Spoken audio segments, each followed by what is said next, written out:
मेरी शादी को लगभग 1 साल पूरा होने वाला है। इस लव स्टोरी की शुरुआत होती है जब मेरी शादी हुई थी।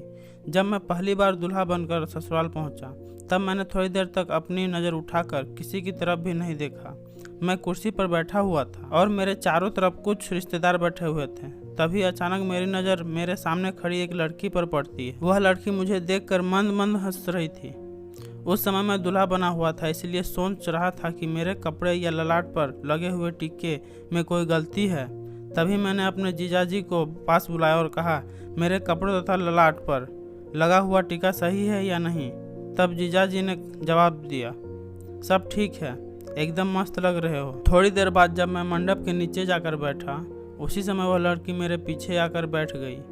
थोड़ी देर चुपचाप बैठने के बाद वह मुझसे छेड़छाड़ करने लग गई। पहली बार ससुराल जाने की वजह से मैं उस लड़की से कुछ भी नहीं कह पा रहा था। काफ़ी देर छेड़छाड़ तथा मजाक करने के बाद मैं उस लड़की से कहता हूँ, अगर आपको मैं अधिक पसंद हूँ तो आप भी मुझसे ही शादी कर लो। इतने में वह लड़की मुझसे कहती है, अगर मैं आपसे शादी कर लूँगी तो मेरी बड़ी बहन से शादी कौन करेगा। फिर मुझे पता चला कि वह लड़की रिश्ते में मेरी साली लगती। काफ़ी देर मजाक वाली बातचीत करने के बाद मैं उस लड़की से उसका नाम पूछता हूँ। तब वह लड़की जवाब देती है कि मेरा नाम संजना है। थोड़ी देर बाद शादी की रस्में शुरू हो जाती है। शादी के बाद से मेरी और संजना की काफ़ी जान पहचान हो जाती है। रिश्ते में साली लगने की वजह से वह मेरा मोबाइल नंबर ले लेती है। शादी की सारी रस्में पूरी हो जाने के बाद अगले दिन मैं अपनी पत्नी को लेकर अपने घर पहुँच गया। पत्नी के साथ रोमांस करने के लगभग 3 दिन बाद मैं अपनी पत्नी को घर वालों से मिलाने की रस्में पूरी करने के लिए ससुराल ले जाता हूँ। मैं वहाँ जाकर चुपचाप कमरे के अंदर बैठा हुआ था, तभी संजना मेरे पास आकर बैठ जाती है। संजना मुझसे बात करने लग जाती है। थोड़ी देर बाद बातचीत करने के बाद वह मुझसे मजाक के दौरान अपनी बहन के बारे में पूछने लगती है। आपको बता दूँ कि संजना मेरी पत्नी की छोटी बहन है, जो रिश्ते में मेरी साली लगती है। संजना मजाक के दौरान मुझसे गंदी बातें भी करती रहती थी।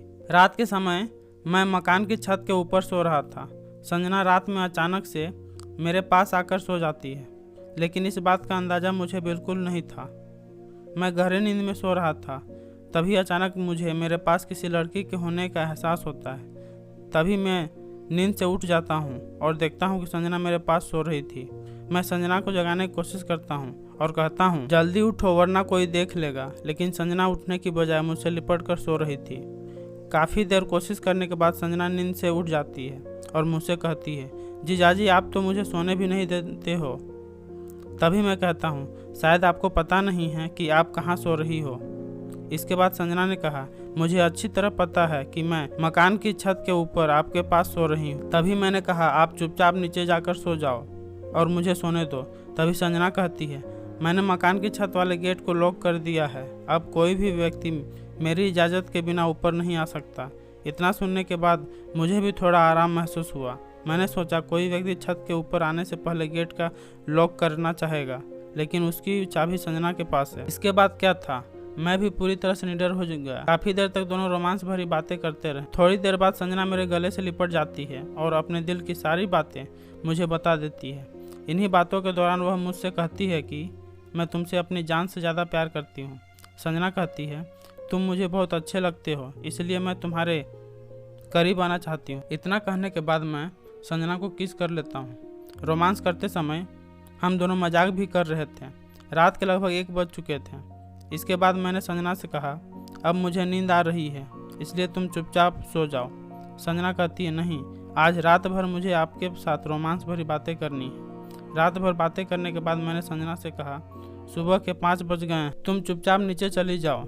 इतना कहने के बाद संजना मुझे एक किस करके चुपचाप नीचे चली जाती है। अगले दिन मैं अपनी पत्नी को साथ लेकर अपने घर चला जाता हूँ। मुझे घर जाते हुए देखकर संजना के चेहरे से मुस्कान चली जाती है और वह मुझसे नाराज़ हो जाती है, क्योंकि मैंने रात के समय संजना को बताया था कि मैं आपके यहाँ 2 दिन रुकने के लिए आया हूँ। लगभग 1 घंटे के बाद मैं अपने घर पहुँच जाता हूँ। घर पहुँचने के बाद भी मेरा मन संजना की ओर खींचा जा रहा था। थोड़ी देर बाद संजना मुझे कॉल कर देती है और कहती है, जीजाजी आप तो बोल रहे थे कि मैं 2 दिन रुक कर जाऊंगा। मैंने कहा, किसी काम की वजह से जाना पड़ा है, लेकिन अगली बार ज़रूर रुकूंगा और आपके कहने पर ही वापस आऊँगा। थोड़ी देर और बातचीत करने के बाद संजना कॉल डिस्कनेक्ट कर देती है। नई शादी होने की वजह से मुझे एक साथ 2 लड़कियों का प्यार मिल रहा था। एक तरफ मुझसे प्यार करने वाली मेरी पत्नी तथा दूसरी तरफ प्यार करने वाली मेरी साली है। दोनों ही मुझसे अपनी जान से ज़्यादा प्यार करते हैं। लगभग 2 महीने बाद मैं संजना से बात करके अपनी ससुराल पहुंच जाता हूँ। संजना को पता था कि मैं उनके घर आने वाला हूँ, इसलिए संजना ने पहले ही मेरे सोने के लिए व्यवस्था कर रखी थी। पहले की तरह इस बार भी संजना मेरे ही बिस्तर में मेरे साथ बातचीत कर रही थी। सर्दियों का समय होने की वजह से हम दोनों एक ही कमरे में सो रहे थे। आज भी मैं और संजना एक दूसरे से मुलाकात करते रहते हैं। साली होने की वजह से मुझे भी उसके बिना नहीं रहा जाता और उससे मिलने के लिए किसी भी बहाने से उसके घर पहुंच जाता हूं। आज भी हम दोनों हर महीने में 2 मुलाकात जरूर करते हैं। हेलो दोस्तों, वीडियो अच्छी लगी हो तो कमेंट कर जरूर बताएं और साथ में अपना सुझाव भी दें और वीडियो को लाइक करें, शेयर करें और सब्सक्राइब करना ना भूलें। धन्यवाद।